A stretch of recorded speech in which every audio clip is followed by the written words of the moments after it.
notre vie nouvelle. Nous sommes les pionniers du nouveau monde. Longtemps nous avons attendu l'homme providentiel pour nous sortir de la souffrance, de la confusion et des conflits. Longtemps nous avons cru que nous étions impuissants et étrangers dans nos propres vies. Nous faisons partie d'un plan divin, oui, mais nous sommes aussi acteurs de ce plan divin. Nous sommes observateurs et acteurs en même temps de notre vie nouvelle. Là est notre place, en dehors et au-dedans, en même temps, dans le temps présent. Nous sommes dans le cyclone, dans l'œil du cyclone. À la fois nous vivons les turbulences extérieures, tout en étant en paix, observateurs, dans l'œil central. C'est notre vie nouvelle, à la fois au dehors et au dedans, à la fois mère et fille, père et fils. C'est l'heure, en effet, de la femme et de l'homme nouveau. C'est l'heure de la maturité et de la responsabilité, car le monde n'est pas une œuvre étrangère à ce que nous sommes, le monde est notre œuvre, le monde est ce que nous sommes. Êtes-vous prêts à voir cela? Êtes-vous d'accord avec cela? Cela justement n'a plus aucune importance. Cela est. C'est tout. Que l'on soit d'accord ou pas, c'est notre monde, c'est notre vie. Tu veux un nouveau monde? Alors sois nouveau. Tu veux quitter l'ancien monde?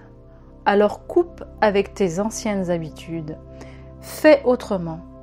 Quand tu commences ta journée, quelle impulsion lui donnes-tu? Tu te lèves par l'impulsion de la sonnerie du réveil, comme un robot, ou par l'appel de ton âme qui te pousse hors de ton lit avec une reliance au tout. Et dans la gratitude d'être en vie, d'être à l'œuvre de la vie. Es-tu à l'écoute de ton ressenti ou à l'écoute de ton mental pour commencer ta journée? Il est temps de changer tes habitudes intérieures, vraiment. Car maintenant, tu sais, tu t'es réveillé, tu as toutes les informations dont tu avais besoin pour redevenir toi. D'ailleurs, je te tutoie désormais, car je suis toi, je suis ta voix. Tu as prié, tu as médité, tu as travaillé, maintenant tu es. Tu n'as plus besoin de prier, de méditer, de travailler. Tu es. Tu es ce que tu es. Tu te lèves, tu es la vie. Et tu es en joie d'être en vie. Tu déjeunes, tu es en joie et remercie la vie qui te nourrit. Tu es ensuite plein d'énergie. Alors tu partages ton énergie avec la vie. Ton âme te guide déjà là où tu peux partager ce que tu es. Tu n'as aucun effort à faire, car maintenant tu sais écouter ton intuition, car tu sais lui donner de la place, sa place. Ton âme te guide vers la terre, alors partage ton énergie avec elle. Il y a 1001 façons de partager ton énergie avec la terre. Tu peux apprendre à communiquer avec elle, car elle est vivante, elle aussi. Tu peux protéger ses richesses, par exemple, ses minéraux, ses végétaux, ses cours d'eau, etc.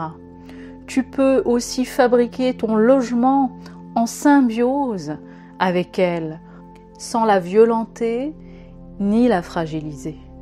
Des logements écologiques, en symbiose avec ce qu'elle te donne.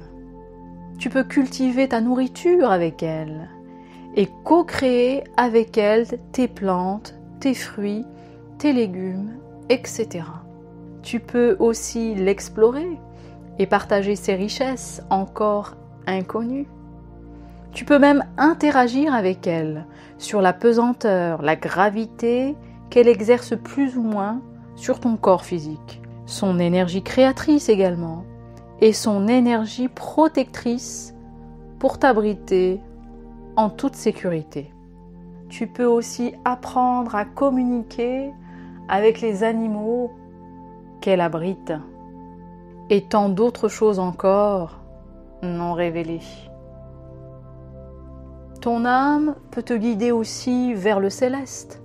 Tu peux développer tes perceptions célestes par la communication avec les âmes désincarnées. Famille d'âmes, les instances célestes, anges, archanges, guides, civilisations extraterrestres, fédérations intergalactiques, etc. Ton âme peut aussi être guidée tout simplement à servir l'être humain. Le soin, la guérison et le bien-être avec de nouvelles médecines et techniques pour maintenir l'intégrité physique et énergétique de l'être humain. Le développement des capacités et des limites du corps physique par le sport, les arts martiaux, etc. Les nouvelles perceptions physiques et énergétiques comme la télépathie, la télékinésie, la téléportation, la lévitation, la bilocation, etc.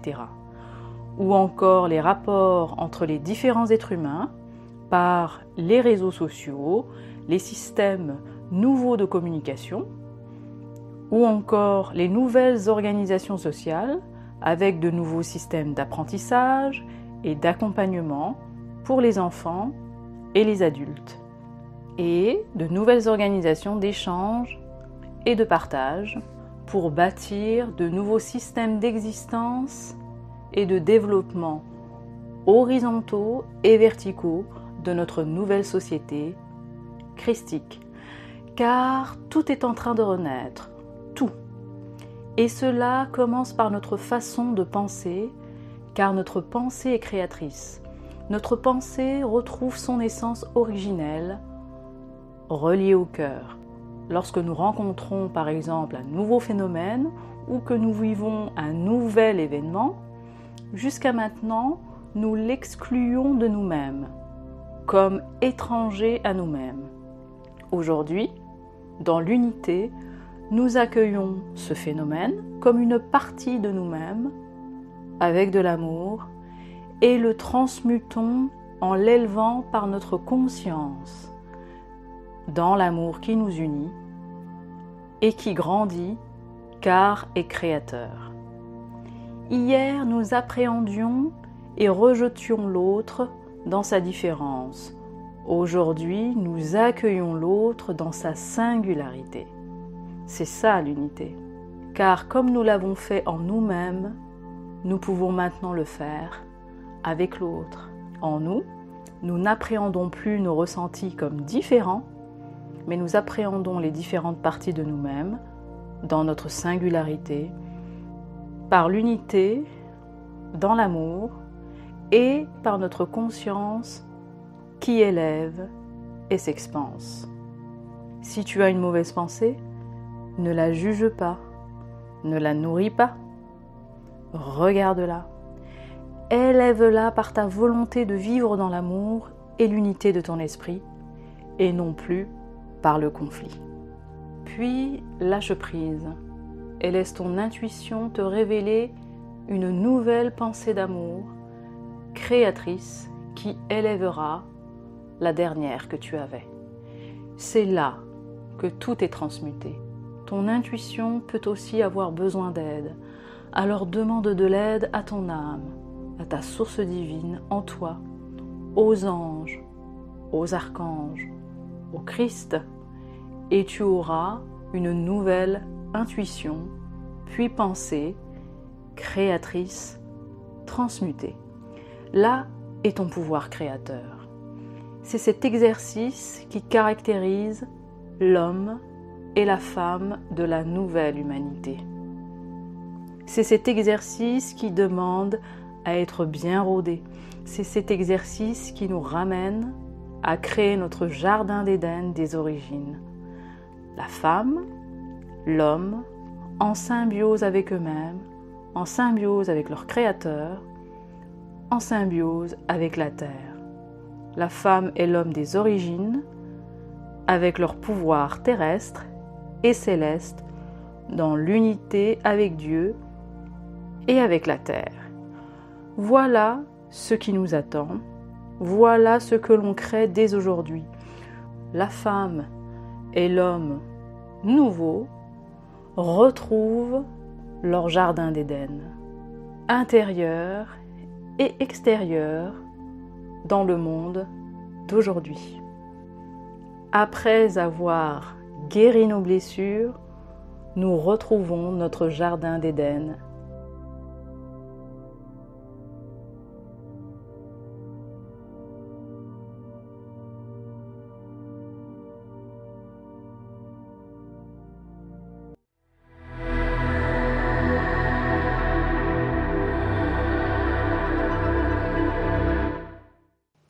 Vous aimez mes vidéos? Vous avez besoin d'une aide ponctuelle sur votre chemin de vie personnel? Ou vous souhaitez tout simplement développer vos connaissances sur vous-même et sur le monde qui vous entoure? Je vous propose des consultations individuelles ou des ateliers collectifs en visio. Vous pouvez trouver sous chacune de mes vidéos tous les liens dont vous avez besoin pour me joindre ou vous inscrire.